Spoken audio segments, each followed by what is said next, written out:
Happy New Year, world travelers! Well, it's the start of 2025, and David and I wanted to take a minute to reflect on our journey this far, the past year, and our journey coming up in 2025. So first, we're going to rate the 11 destinations we visited in 2024 from our most favorite places to our least favorite places. And I think we were actually quite surprised about our least favorite places this year, because our least favorite places are the places we thought were going to be our favorites. So we'll also talk about our plan for the coming year, so you have some idea about where we're going and what you can expect to see on the channel in the future. Well, hey world travelers, I'm Kendra Lucas. And I'm David Lucas of Lucas World Travel. In 2024, we started our slow travel journey in the Caribbean, spending a month on each island, and the last 6 months of the year we spent in Asia, spending 2 months in Japan, South Korea, and the Philippines. At first we were worried that a month or two in each destination would be too much, but I'm happy to report that's not the case. We loved having so much time to experience local life, have time to rest, have time to work on our projects that matter to us. This is the most balanced we've felt in a while. We're currently in Malaysia, but not for sightseeing. Yes, we came to Kuala Lumpur for medical tourism. So a completely different reason than why we normally come to a country, but we're gonna make a whole nother video about that. Now, we've been traveling full-time since 2020.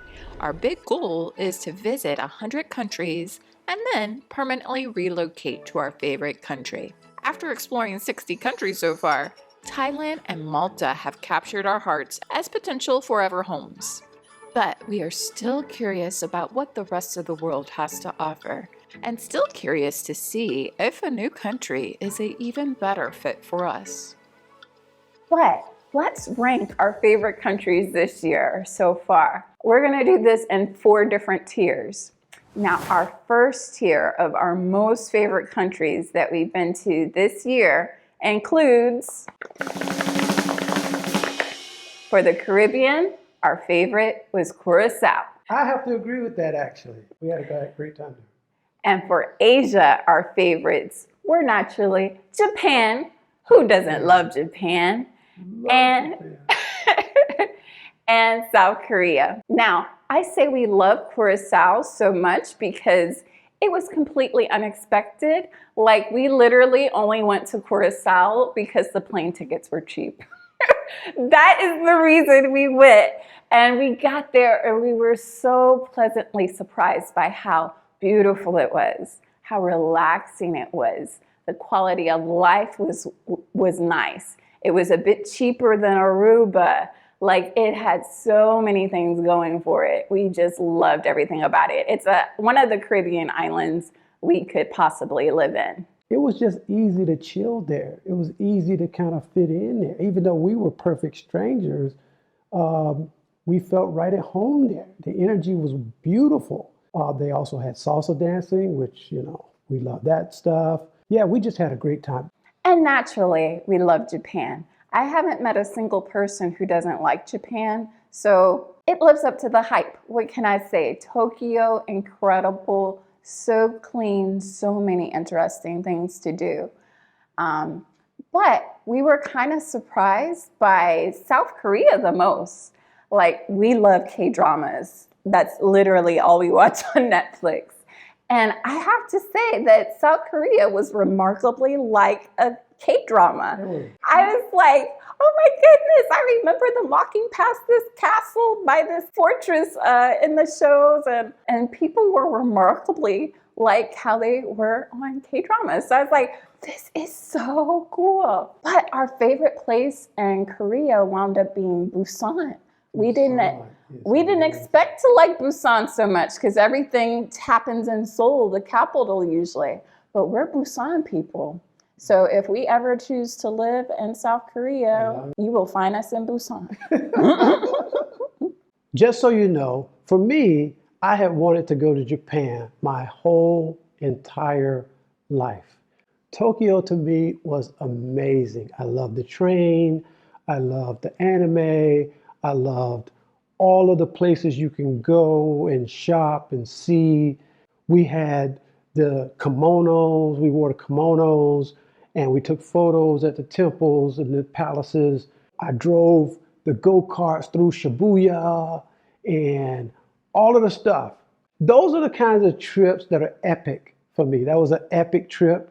And I say the same thing about South Korea. South Korea, I've watched a lot of Korean shows. And the thing that I loved about that was that when you get to South Korea, you realize that's not staged. Their streets are that clean. Their stores are that beautiful. So definitely Tokyo, definitely Seoul and Busan. Check them out. So now let's get to the second tier of countries that we liked. So that includes Martinique, Barbados, and Aruba. So all the Caribbean islands. Now, we're just putting those there because, we enjoyed them. They weren't our favorites, but they were still great destinations to go visit. When you talk about beautiful beaches, Barbados is tops. You want to go to that Orston's restaurant, eat all the food, listen to all the music. Yeah, and we started our time in the Caribbean and Aruba, and what a great, refreshing start to our journey. So again, another place with gorgeous beaches, and it's just super chill and relax. And that's what you need sometimes for a vacation, just chill and relax. And that's exactly what Barbados, Martinique, and Aruba have going for it. So our third tier of destinations, again, nothing's wrong with these destinations. They just aren't high on the list of favorites. So we have where we are now in Malaysia, we have Guadeloupe and Dominica. Now, let's be honest, we really did enjoy Dominica. But it is a quiet, less busy island, so it doesn't have the vitality of somewhere like a Barbados or a Japan, if that makes sense. But it's not supposed to, right? It's not supposed to. Yeah. So that's why it's lower on the list. It's chill. It's supposed to be chill. It's chill, Yeah. yeah. Very subdued island. And then you have Malaysia, where we are now. We're here in Malaysia for medical tourism. And we've been here before in 2020. And I can't say we've seen the country Malaysia. We've just been in Kuala Lumpur, one. But the one thing I have to say about this city is, on paper, Kuala Lumpur has no cons, really. So what I love about this city is that, it's so modern.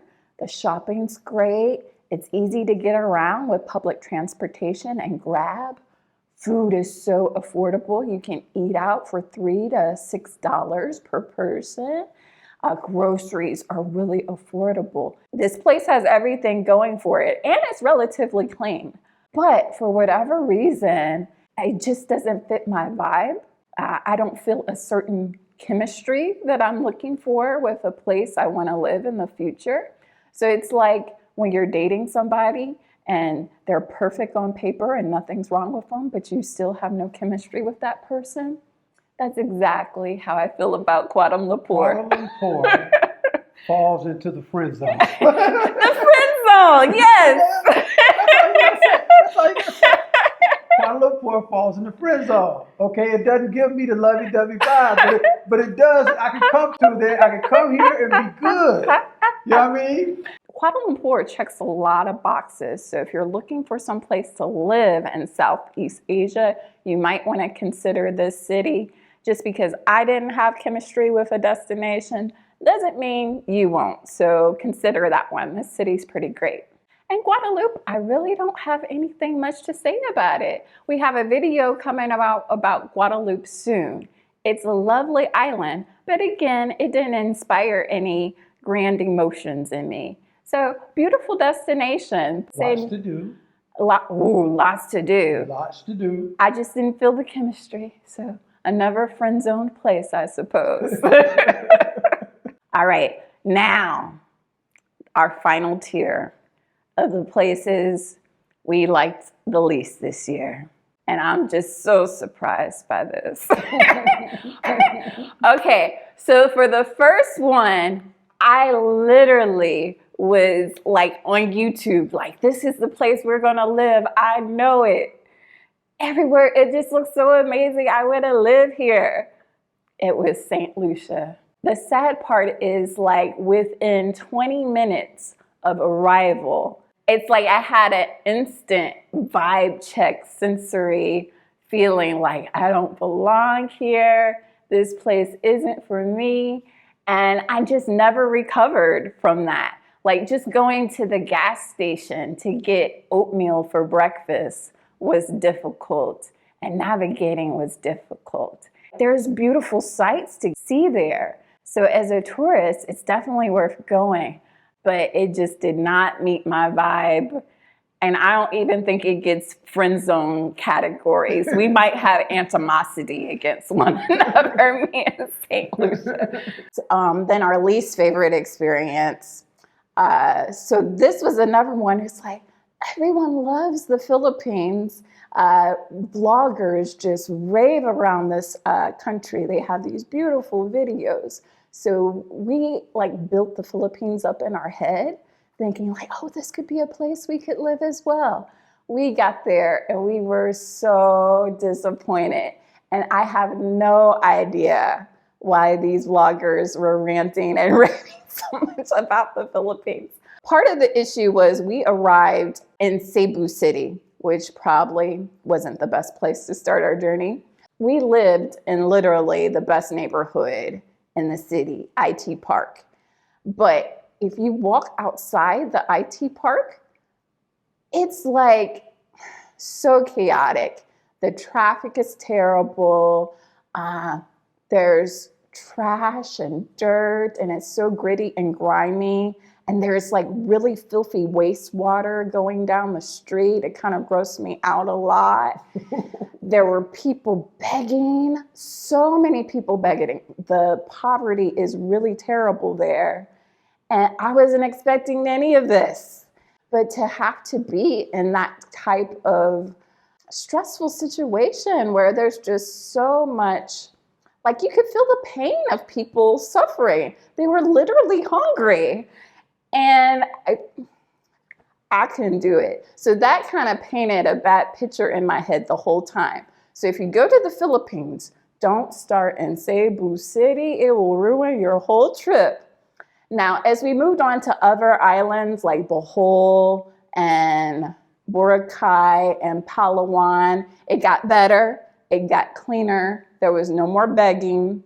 But there were still annoying things, like we went in rainy season as well, another mistake. So we didn't have the best weather.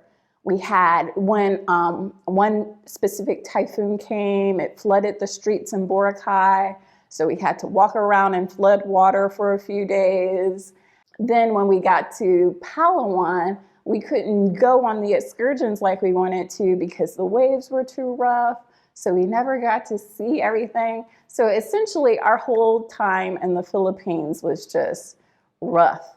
And I hear so many other people say, you know, they have all these trials and tribulations in the Philippines, but then they put out these beautiful pictures and these beautiful videos. But I say every destination was a little bit rough. What we're saying is not that these places are bad, you know, in and of themselves. But when we got to the Philippines, I have to say, I loved swimming with the whale sharks and all of that, okay? And I would do that all day, every day if I could, okay? But at the same time, understand to go with a sober mindset so that you don't get like we got. we got like animated. Like we got like the Philippines isn't what? Like literally, these vloggers are saying the Philippines is the best of Southeast Asia. And I'm like, who you telling these lies to? It's not. Oh my goodness. And there are some great places and great things in the Philippines. There's some wonderful, wonderful things. I think more bloggers are now coming forward and saying, Hey, I showed up to this place and it wasn't anything like what I expected. I showed up to this place, it wasn't anything like I expected. So we showed up to the Philippines. It wasn't anything like we expected, okay? We don't want to gaslight and we don't want to fool, we call it catfish anybody into going someplace. Not that the Philippines is not worth seeing. That is not what I'm saying. The Philippines has beautiful nature and photogenic tourist spots, but their infrastructure is not the best, which makes daily life issues like walking down the street very unpleasant. If you want something affordable in Southeast Asia with the same vibe, go to Thailand, go to Vietnam. Yes. Do those first, Yes. and then go to the Philippines. Yeah. Because Thailand and Vietnam have affordable luxury down to a science. They got it. I don't think the Philippines has the affordable luxury yet. They just have affordable, but you roughing it when you're there. But that was 2024. So now looking into 2025, we're excited to, we're gonna go to Dubai next. Then we're gonna explore the islands of Cyprus, and we're gonna revisit Malta for a month. As you know, Malta is still high on my list of places I think I wanna live. So we only spent 7 days our first time there. So now we're gonna go back and spend a month and really determine whether it's a place we wanna live. And then we're gonna start playing around in Africa. We know 100% we're going to Morocco and then probably Senegal after that. But after Senegal, we are completely up in the air of whether we're gonna continue our journey through Africa or if we're gonna apply for residency in Malta and just start living our life in Malta. So be sure to subscribe to see where in the world we end up coming in 2025. We don't know either, so it'll be a mystery. It'll be a surprise even to us. Yeah, and if you know some places we definitely need to check out in Africa, let us know. I know Kendra's already been to Tanzania. I've not been to Tanzania, so we definitely have to go back because I want to do the safari thing. I mean, I want to be on the truck. I want to see the lions right there. I want to see the elephants. I want to see the giraffe. I want to see all of these things in their perfect nature as nature was intended. Also, if you have any good tips about how to save money on plane tickets in Africa, because we've been avoiding Africa because the plane tickets are so expensive. So if you know how to save money on airfare there, please let us know in the comments below. So we're really excited about this new year and seeing where our travels take us. Until next time, check out our full Caribbean playlist on the right there. All right, world travelers, well, thanks so much for watching. Thanks for sharing with all your travel pals. And happy travel planning. Until next time. Bye.